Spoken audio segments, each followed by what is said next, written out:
Master Jet, ask ko lang kung may ideya po kayo when kaya ma-receive PBB 2023. Saka Master yung retroactive from January to August. Okay, medyo mapapasa na all tayo dito sa sender na ito. Baka natanggap na niya yung kanya pong PBB 2022. Kaya ito ngayon, 2023 na yung kanya pong tinatanong.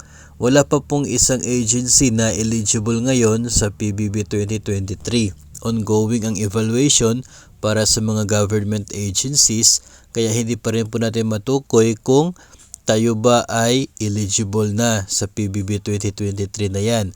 Mas lalo po kung kailan ba ito darating. So, most likely naman ay baka next year kasi September na po ngayon. No, so atin na naman pong abangan at hintayin kung ano po yung resulta sa pagsusuri, pag-evaluate nila ng mga performances ng iba't ibang government agency noong taong 2023 para malaman po kung eligible yung agency. Saka po natin pag-usapan yung pag-receive nito. Pagdating naman po doon sa yun pong benepisyo, ito pong retroactive na increase sa sahod, yung differential, ay depende na po yun talaga sa division po ninyo.